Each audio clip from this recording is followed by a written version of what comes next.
আমার পেছনে যে স্থাপত্যটি দেখা যাচ্ছে সেটি হচ্ছে কুচবিহার রাজবাড়ি। কালকের রাত্রিটা এখানেই কাটিয়েছি, এই তাজমহলের ভেতরেই।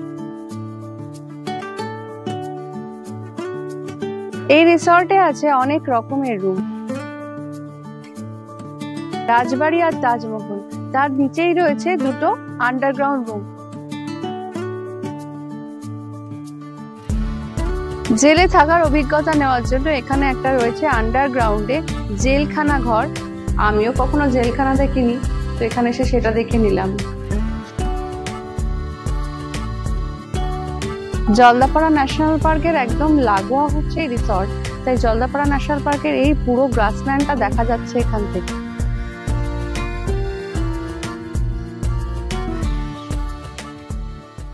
নমস্কার বন্ধুরা, welcome back to my channel offbeat hunters. আমার আজকের ব্লগে তোমাদের সবাইকে জানাই স্বাগত। আশা করি সবাই সুস্থ আছো। চলে এসেছি আবার একটা নতুন জায়গায়, হিমালয়ের পাদদেশ ডুয়ার্স, আর তারই বিখ্যাত একটা জায়গা জলদাপাড়া, যেটা বিখ্যাত হচ্ছে তার ন্যাশনাল পার্কের জন্য। ওয়ান হর্ন রাইনো, তার জন্য বিখ্যাত হচ্ছে এই জলদাপাড়া। সেই সাফারি তো করবই, তার আগে আমরা ঢুকে পড়েছি জলদাপাড়ার যে জায়গায় আজকে আমরা থাকবো সেই জায়গাটায়। এই জায়গাটা শুধু যে সুন্দর তাই না, খুব মজাদারও বটে। দেখাবো তোমাদের সবটা, ধীরে ধীরে সঙ্গে থাকো আমাদের। চিলাপাতা থেকে আমরা চলে এসেছি এখন জলদাপাড়া। জলদাপাড়া পৌঁছতে আমাদের একটু লেট হয়েছে, রাস্তায় কাজ হচ্ছিল, সেই জন্য একটু দেরি হয়েছে আসতে। তো আমাদের এখন লাঞ্চ টাইম হয়ে গেছে। প্রথমে আমরা লাঞ্চটা সেরে নেব, তারপর ধীরে ধীরে দেখাবো কোথায় এসেছি, কোথায় রয়েছি আজকে, এবং তার সঙ্গে সাফারিটাও, কারণ আমরা লাঞ্চ করে সাফারিতে বেরিয়ে যাব।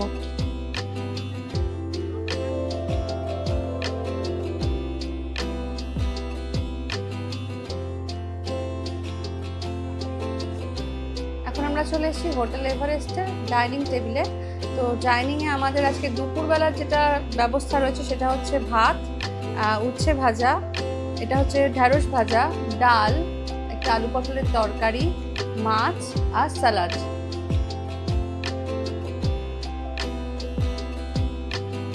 এখানে বলে রাখি যে যদি কেউ এখানে থেকে শুধু থাকবো মনে করো যে বাইরে খাবে, সে ব্যবস্থাও আছে। আর যদি মনে করো এখানে থাকবে এবং এখানেই খাবারটা সারবে, সেক্ষেত্রে কিন্তু ফুডিংয়ের জন্য 700 টাকা, 700 পার হেড দিতে হয়। এবং তার মধ্যে ইনক্লুডেড থাকে হচ্ছে লাঞ্চ থাকবে, ফিশ থালি, তারপরে থাকবে বিকেলবেলা চা, স্ন্যাক্স থাকে, ডিনার থাকে, ডিনারে রুটি বা ভাত, চিকেন, মাটন কোনটা নেবে আগে থেকে বলে দিতে হয়, এবং পরের দিনের ব্রেকফাস্ট। রাত্রে যদি কেউ চিকেনের জায়গায় দেশি মুরগি বা যদি কেউ মাটন নিতে চায়, সেক্ষেত্রে কিন্তু 700 টাকার জায়গায় 800 টাকা করে চার্জ পড়বে।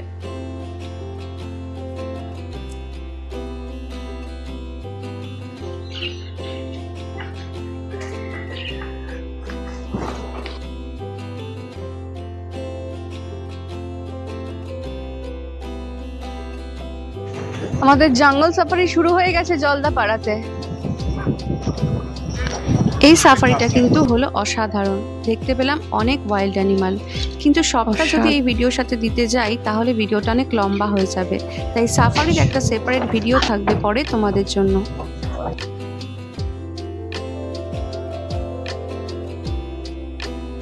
সাফারি থেকে ফিরতে ফিরতে বিকেল হয়ে গেল। তখন দেখে নিলাম রিসর্টেরই ভিউ পয়েন্ট থেকে সূর্যাস্ত, আর সূর্যাস্তের রঙে রেঙে ওঠা এই রিসর্টের চারিদিকটা।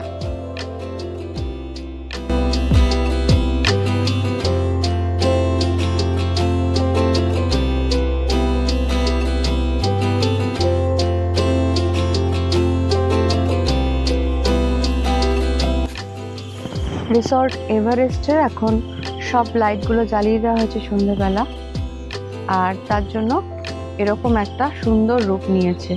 সমস্ত বোর্ডে যেসব ইনফরমেশন দেওয়া আছে, কোথা থেকে করমতি ডিস্টেন্স বা এখানকার জনজাতি সম্বন্ধে, সেই বোর্ডগুলো সব এখন জ্বালিয়ে দেওয়া হয়েছে, লাইটগুলো সব। আর যেহেতু এটা একদম জঙ্গল এরিয়ার পাশেই, সেই জন্য এখানে খুব চড়া আলো ইউজ করা হয় না, এখানে মোটামুটি একটা আলো ইউজ করা হয় যাতে সবার দেখতে সুবিধা হয়। যারা জঙ্গল ভালোবাসে, যারা চায় যে এক রাত্রি বা দুরাত্রি একেবারে জঙ্গলের পরিবেশে কাটাবে, তাদের জন্য কিন্তু এই জায়গাটা একটা দুর্দান্ত ডেস্টিনেশন। কারণ এই যে আমি রিসর্টে দাঁড়িয়ে আছি, এই যে ফেন্সিং চারিদিকে রয়েছে, এই যেটুকু লাইট তার ভিতরেই, বাইরে কিন্তু কোনো আলো নেই, আর এমনকি এখানে কিন্তু বেরোলে কোনো স্ট্রিট লাইটও নেই। এই যে রিসর্টের একদম শেষ মাথা, যেটা এখন অন্ধকার, কাল সকালে দেখাতে পারবো, এই রিসর্টের শেষ মাথায় একটা ভিউ পয়েন্ট করা রয়েছে, কারণ ওর পরেই শুরু হয়ে যাচ্ছে গ্রাসল্যান্ডটা, তাই ওখান থেকে কিন্তু অনেক অ্যানিমাল দেখা যায়।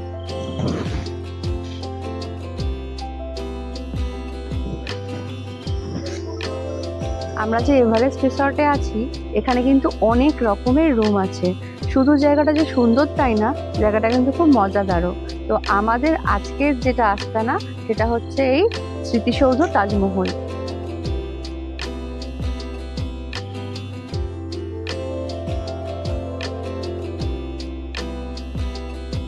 এই তাজমহলের মতোই কিন্তু আছে বিভিন্ন ক্যাটাগরির মজাদার সব রুম, যেগুলো দেখতে অসাধারণ।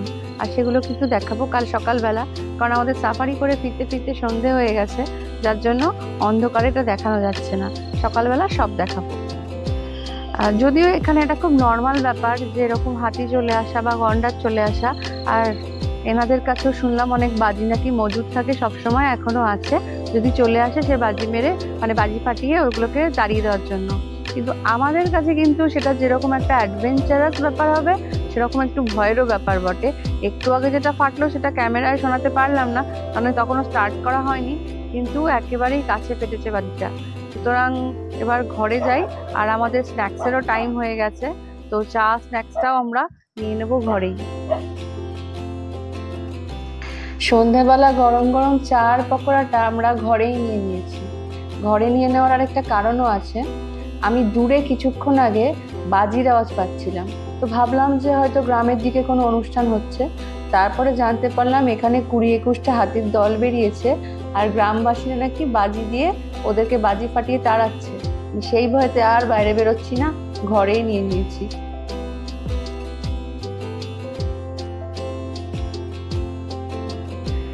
বাইরে কিন্তু এখনো হাতি তাড়ানোর জন্য একইভাবে বাজি ফাটছে, সেই জন্য বাইরে বেরোনোর আর রিস্কই নিইনি, একটু দাঁড়িয়েছিলাম গিয়ে বাইরে। তো ওই স্ন্যাক্সের পর থেকে এখনো ঘরেই রয়েছে। তো আমরা এখন ডিনারটা চটপট সেরে নিতে হবে, কারণ কালকে সকালবেলা আমাদের এলিফ্যান্ট সাফারিটা আছে। তো চেষ্টা করব সেটাও তোমাদেরকে কিছুটা হলেও দেখানো। ভিডিওর আজকের অংশ এখানেই শেষ করছি। কালকে সকালে আবার দেখা হচ্ছে এলিফ্যান্ট সাফারিতে।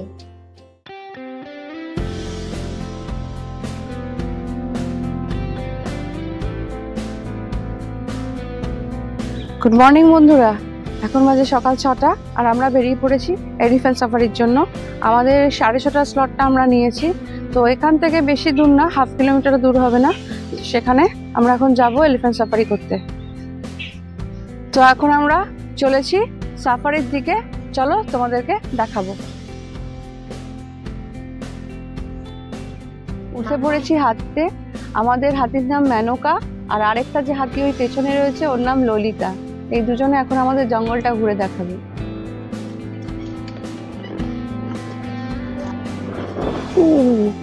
ভোরের এই নরম আলোতে হাতির পিঠে দুলকি চালে চলতে চলতে জঙ্গল সাফারির মজাই আলাদা। দেখলাম অনেক কিছু, থাকবে সেপারেট একটা ভিডিও তোমাদের জন্য এই এলিফ্যান্ট সাফারির। আমাদের এলিফ্যান্ট সাফারি শেষ হলো জলদাপাড়া ন্যাশনাল পার্কে। হাতিও এখন আমাদের নামিয়ে দিয়ে চলে গেল।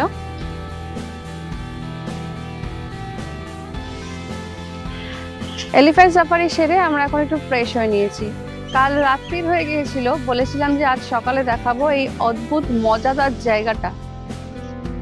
মজাদার বললাম কারণ আমার পেছনে যে স্থাপত্যটি দেখা যাচ্ছে সেটি হচ্ছে কুচবিহার রাজবাড়ি। কুচবিহার রাজবাড়ি নয়, কুচবিহার রাজবাড়ির আদলে বানানো একটি রুম। আর আমার বাদিকে রয়েছে তাজমহল।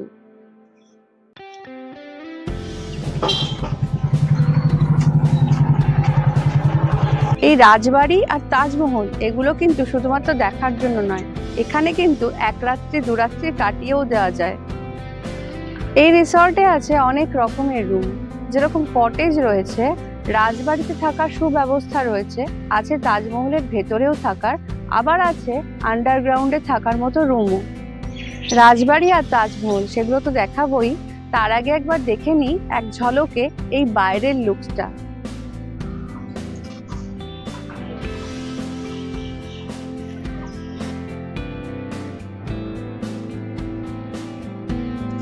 জায়গাটা কিন্তু অনেকটা বড়, প্রায় 5 বিঘে জমি নিয়ে বানানো এই রিসর্ট এভারেস্ট।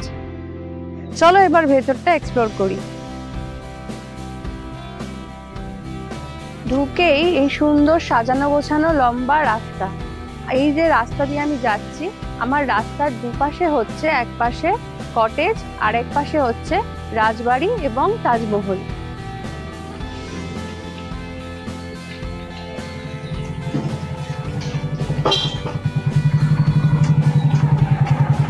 এত সুন্দর করে সাজানো জায়গাটা, সবাই যে শুধু থাকতেই আসতে পারে তা নয়, আসতে পারে দেখতেও।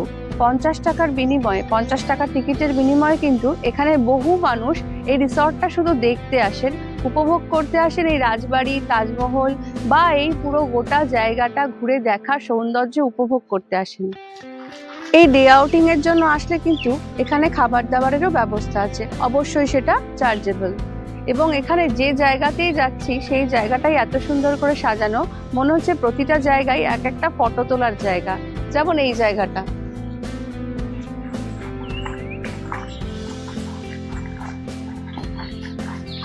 এবার তোমাদেরকে নিয়ে যাই এই রিসর্টের একটা সুন্দর জায়গাতে। এখানে রয়েছে, মানে এই রিসর্টের ভেতরেই রয়েছে একটা ভিউ পয়েন্ট, যেটা থেকে দেখা যায় পুরো জঙ্গলটাকে, জঙ্গলের একদম সাভানা মানে গ্রাসল্যান্ডটাকে। আর সেটা যাওয়ার পথে পড়বে একটা চিলড্রেন পার্ক। এখানে স্লাইডস দেওয়া রয়েছে, ওখানে দোলনা দেওয়া রয়েছে, একটা চিলড্রেন পার্কও পড়বে।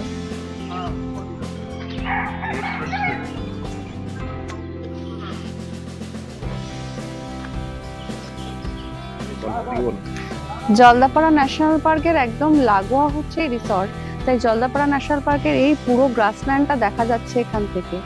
এবং এখানকার যিনি ওনার, উনি জানালেন যে যেখানে জুন থেকে সেপ্টেম্বর মাসে যখন বর্ষার সময় এখানে সাফারি বন্ধ থাকে, তখন নাকি এই ভিউ পয়েন্টে মানে রিসর্টের ভেতরে দাঁড়িয়ে এখানে প্রচুর রাইনো, হাতি, বাইসন্স দেখা যায়। কাল বিকেলে কিন্তু আমি দেখেছি এই দিকটাতে সানসেট হচ্ছে, সেটাও একটা অসাধারণ দৃশ্য। আর সেটা উপভোগ করার জন্য এখানে বসার জায়গাও করা রয়েছে। আর্লি মর্নিং এ যখন এখানে এসেছিলাম তখন কিন্তু এখানে এক ঝাঁক ময়ূর দেখতে পেয়েছি, অনেক ময়ূর একসাথে উড়ছিল, ঘুরে বেড়াচ্ছিল, কিন্তু লাইট তখন এত কম ছিল যে ক্যামেরায় ভালো আসছিল না।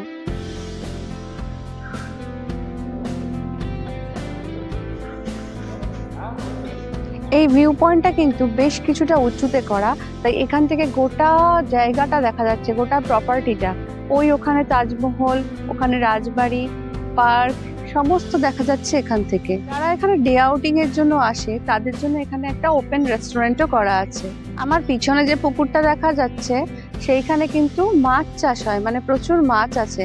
এবং এই রিসর্টে যারা থাকেন ওনারা চেষ্টা করেন এখান থেকে একদম ফ্রেশ মাছ দেওয়ার। আর আমার বাঁদিকে ওই দূরে দেখা যাচ্ছে ওখানে একটা ছোট্ট মতো হ্যাচারি আছে, যেখানে সব চিকেন থাকে, মানে ওখান থেকে নিয়ে ফ্রেশ চিকেন দেওয়া হয় আর কি এখানকার গেস্টদের।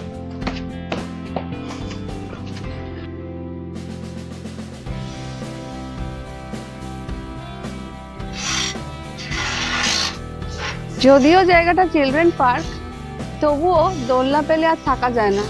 গেস্টদের কিন্তু এন্টারটেনমেন্টের এখানে কোনো অসুবিধা হবে না। এখানে কিন্তু অনেক পাখিও রয়েছে, বদ্রি পাখি। এখানে একটা সুইমিং পুল করার পরিকল্পনা রয়েছে ভবিষ্যতে, তারই কাজ চলছে।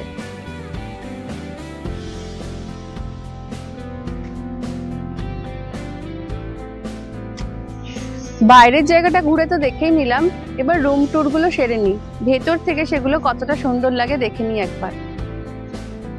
সবার প্রথমে দেখে নিই কটেজটা। কটেজ কিন্তু দুটো আছে, কুঞ্জবন আর মধুবন। তো আমি এখন ঢুকছি কুঞ্জবনে।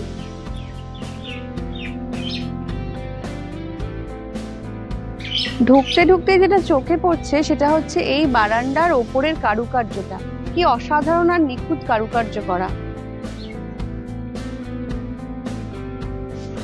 উপরের এই কারুকার্যটা বেত আর বাঁশ দিয়ে বানানো হয়েছে, কি অসাধারণ নিপুণ এই কারুকার্যটা। কটেজটা কিন্তু বাইরে থেকে পুরো বাঁশ দিয়েই বানানো।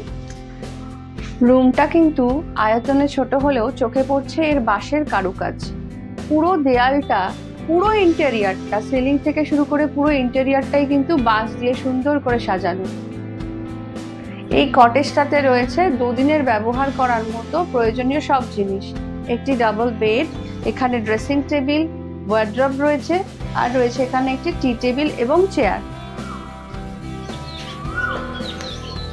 ঘরটা ছোট হলেও এখানে রয়েছে 3টে জানলা, আর এই জানলাটা খুললে কিন্তু পুরো জঙ্গলটা দেখা যায়, মানে জলদাপাড়ার যে জঙ্গল সেটা দেখা যায়।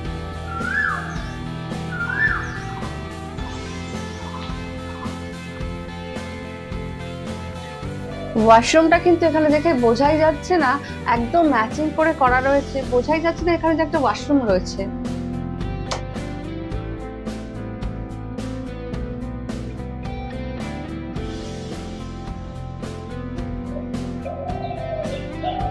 পাশাপাশি এই দুটো কটেজের কিন্তু সেম অ্যাকোমোডেশন, সেম ডিজাইন, ভিতরের ইন্টেরিয়ারও একদম একই রকম। এবার দেখে নিই একটু অভিনব এই আন্ডারগ্রাউন্ড রুমগুলো। দুটো স্থাপত্য, রাজবাড়ি আর তাজমহল, তার নিচেই রয়েছে দুটো আন্ডারগ্রাউন্ড রুম, এটার নিচেও একটা, এটার নিচেও একটা রয়েছে। দুটো রুম সেম, একদম সেম অ্যাকোমোডেশন। তো আমরা একটা রুমই এখন দেখে নিচ্ছি।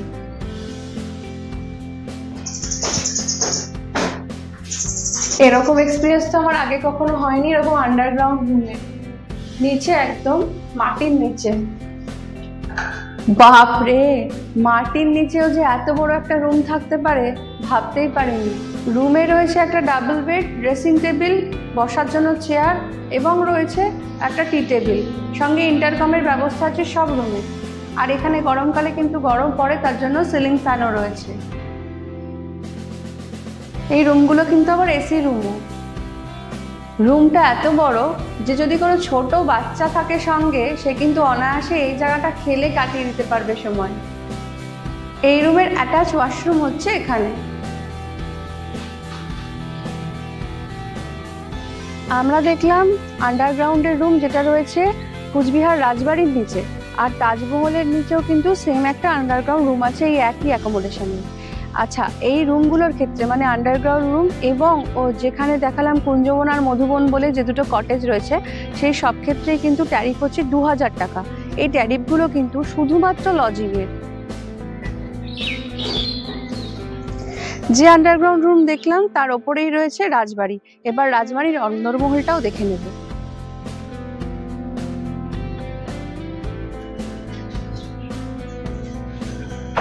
এবার দেখে নিই এই রাজবাড়ির অন্দরমহলের সাজসজ্জা। রাজবাড়ি যখন, তার সাথে সামঞ্জস্য রেখেই কিন্তু অন্দরমহলের সাজসজ্জাও করা হয়েছে। দুপাশে দুটো বিরাট বড় সাইজের খাট, কিং সাইজের বেড দেওয়া রয়েছে। সমস্ত ফার্নিচার বেতের, খুব সুন্দর করে সাজানো, এবং অবশ্যই চোখে পড়বে এই বিরাট বড় ঘরটা। রুমের আয়তন বিশাল বড়। একই জায়গায় দুটো বেডের সাথে রয়েছে টোটাল একটা 6 সিটারের ডাইনিং টেবিল, সাথে রয়েছে সেন্টার টেবিলের সাথে বসার ব্যবস্থা। এক রাত্রি বা দুরাত্রি বসবাসের জন্য প্রয়োজনীয় সব আসবাব রয়েছে এখানে। আলমারি, ড্রেসিং টেবিল, সাথে দেওয়া রয়েছে একটা ছোট ফ্রিজও। রাজবাড়ি নামকরণ এবং আসবাবের সাথে সামঞ্জস্য রেখেই ওপরে রয়েছে একটা বিরাট বড় ঝাড়। কুচবিহার রাজবাড়ির আদলে বানানো হয়েছে এই রুমের ভেতরটাও। হরিণের মাথা বা রাজবাড়ির মতো সাজানো রয়েছে বন্দুক দিয়ে, তলোয়ার দিয়ে, তীরধনুক দিয়েও, এবং সঙ্গে রয়েছে কুচবিহার রাজবাড়ির রাজার একটি মডেল।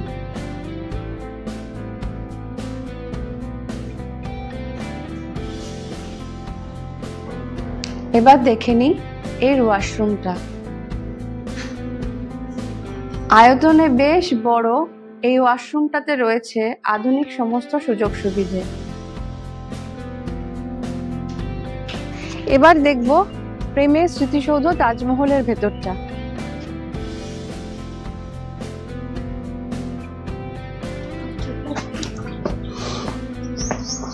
Resort Everest. তো এভারেস্টের একটা বৈশিষ্ট্য হলো সব রুমগুলোই, মানে সব স্মৃতিসৌধ বলো বা সব রুমগুলোই একটা উচ্চতায়, মানে উঁচু জায়গায় জায়গায় রয়েছে। আমরা কিন্তু কালকের রাত্রিটা এখানেই কাটিয়েছি, এই তাজমহলের ভেতরেই। চলো তোমাদেরকে এবার দেখাই তার ভেতরটা কেমন ছিল।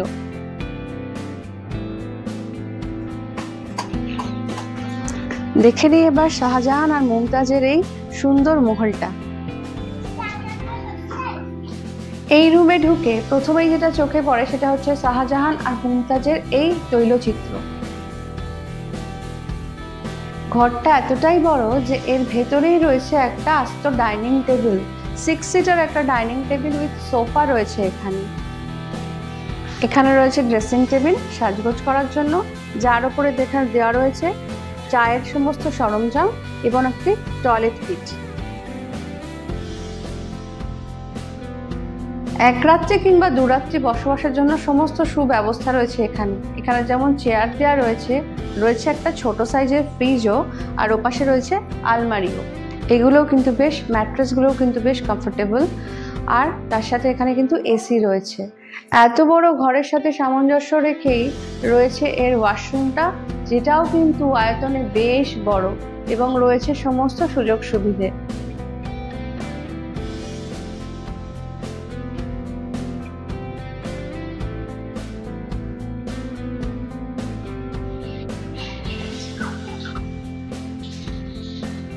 রাজবাড়ি এবং তাজমহলের ক্ষেত্রে ভাড়া হলো 4000 টাকা প্রতি রাত্রের জন্য। এই সব কটাই কিন্তু ভাড়া শুধুমাত্র লজিং এর। ফুডিং হচ্ছে 700 টাকা পার হেড, তাতে রয়েছে 4 বেলার মিল, মানে লাঞ্চ, স্ন্যাক্স, সন্ধ্যেবেলা চা, স্ন্যাক্স, ডিনার এবং পরের দিনের ব্রেকফাস্ট।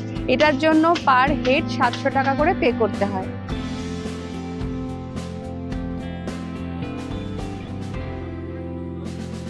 রুমগুলো যখন দেখাচ্ছিলাম তখন কিন্তু একটা মজার জিনিস তোমাদেরকে বলিনি, সেটার জন্য লাস্টে চমক দেবো বলে রেখেছিলাম।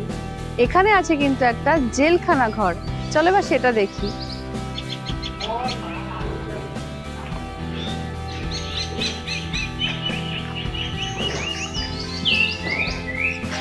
জেলে থাকার অভিজ্ঞতা নেওয়ার জন্য এখানে একটা রয়েছে আন্ডারগ্রাউন্ডে জেলখানা ঘর, যেখানে জেলখানার পুরো ভাইবটা দেওয়ার জন্য জেলের কয়েকটি প্রেসও রাখা আছে।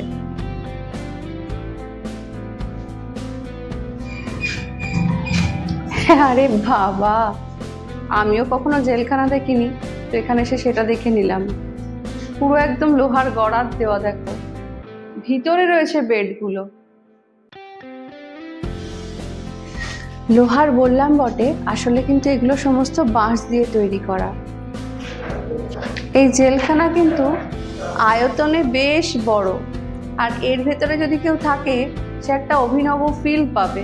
এই জেলখানা কিন্তু নন এসি, আর এখানে কেউ থাকলে তাকে কিন্তু জেলের কয়েদিদের মতো পোশাকও এখান থেকে দেওয়া হবে সেই রাত্রিটা কাটানোর জন্য। সঙ্গে রয়েছে এর অ্যাটাচ ওয়াশরুমটা। এই জেলখানায় রাত্রিবাস করার খরচ হলো 2000 টাকা পার ডে।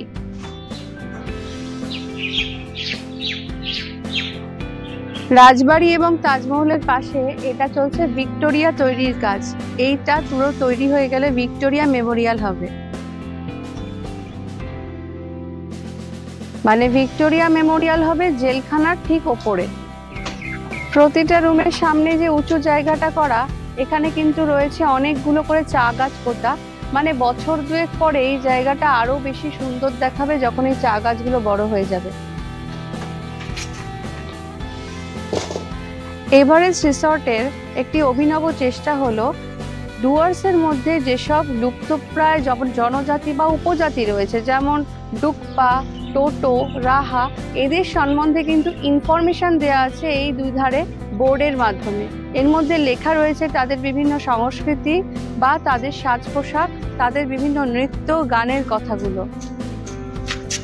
গেস্টদের সুবিধার্থে যারা এখানে থাকবেন তারা যাতে এলিফ্যান্ট সাফারি করতে পারেন এবং কার সাফারি করতে পারেন, তার জন্য তাদের টাইমিংগুলো কিন্তু এই বোর্ডের নিচে দেওয়া রয়েছে। জলদাপাড়া জাতীয় উদ্যানে ঢুকতে গেলে যেসব নিয়মাবলী থাকে এখানে কিন্তু তার একটা লিস্টও দেওয়া রয়েছে। জলদাপাড়া আসতে গেলে সব থেকে কাছের স্টেশন হচ্ছে ফালাকাটা স্টেশন। তাছাড়াও গেস্টরা যাতে কোনো অসুবিধা না পড়ে তার জন্য এখানে একটা লিস্ট দেওয়া আছে। মোটামুটি ফরেস্ট গেট থেকে শুরু করে একদম লাটাগুড়ি পর্যন্ত কোথায় কতটা ডিস্টেন্স তার একটা লিস্টও এখানে দেওয়া রয়েছে।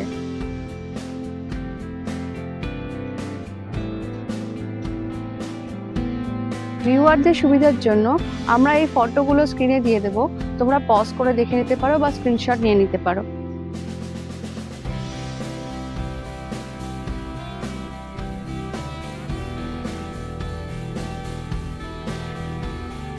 একটা সুন্দর অভিজ্ঞতা নিয়ে আশা করি তোমাদেরও একটা সুন্দর অভিজ্ঞতা দিতে পারলাম এই ব্লগের মাধ্যমে। শেষ করছি ব্লগটা আজকে এখানেই।